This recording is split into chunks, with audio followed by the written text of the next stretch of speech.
Bleed black and gold, buff forever. You already know, man. It's your boy, T Green, and I'm back with another one. See, I knew it was more to the story, but you know me on my channel, I just don't report rumors.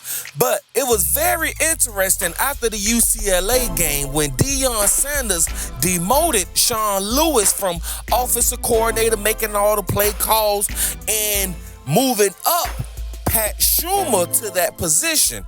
And Sean Lewis became like an analyst. He was still over the QBs and he was still on the sidelines, calling the plays out to the quarterback, but he wasn't making the play call, if that makes sense. Now, Lewis is only 37 years old. Now, keep in mind, he left his head coach job at Kent State last December to take the coordinator job out at CU.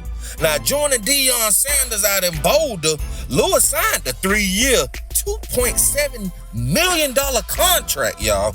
He had a salary of $850,000 this year alone. Now, next year, 2024 season, he was set to make $1.85 million over the next 2 years. I mean, my gosh, bro was finna get paid.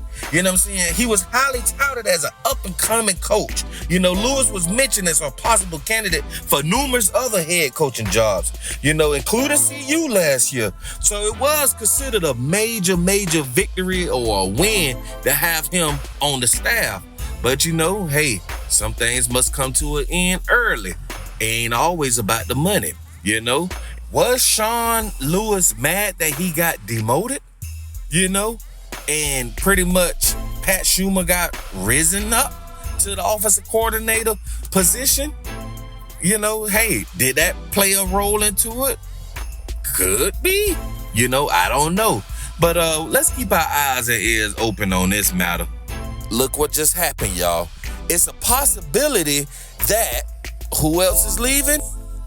None other than Bill O'Boyle, the offensive line coach. And the only reason why I said that is because Boyle came in with Lewis, and he was also the offensive line coach for 5 years out at Kent State when Lewis was out there. So chances are he's probably gonna go where Lewis goes, So, I mean, I can't hate. Hey, I appreciate all of their hard work this year trying to make sure this program was a success. You know what I mean? But at the end of the day, we need a new offensive line. So, hey, we probably gonna get another offensive line coach, I wouldn't say that like with pure facts, because the simple fact is it wasn't the offensive line coach's fault that the offensive line wasn't doing their job.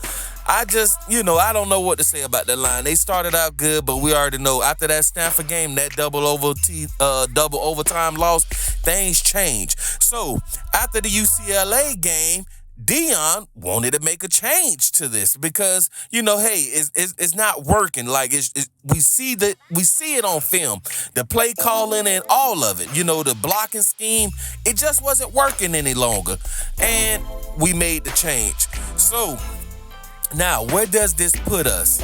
I didn't know when Pat Schumer was moved up to offensive coordinator, he also started getting down there with the offensive linemen.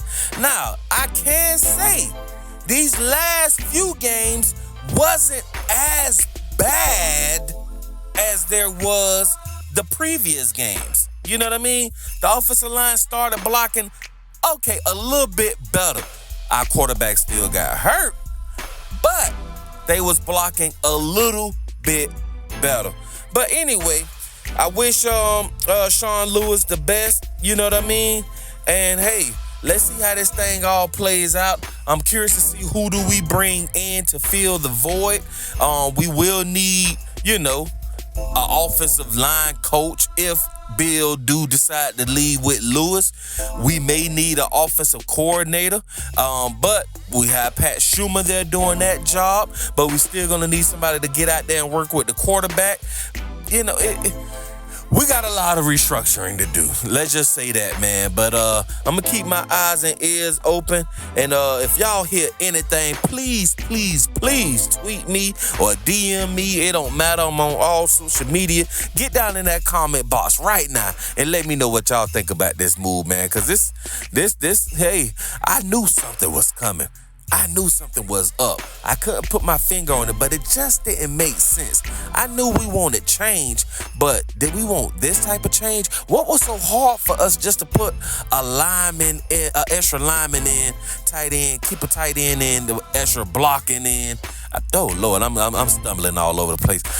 I meant to say, why was it so hard for us just to put the tight end in, have some extra blockage, even if the tight end wasn't in the game and we wanted to go to the 4 wide receiver set, have a big running back the Hankerson or somebody to chip block. You know what I mean? Don't get me wrong, Dylan Edwards was strong. He is strong for a little guy, but you're not stopping those 6'2", 240 linebacker blitzing up the middle, or a 6'3", 225 defensive end coming off that edge at full speed. You know what I mean? I don't care how much leg presses you do.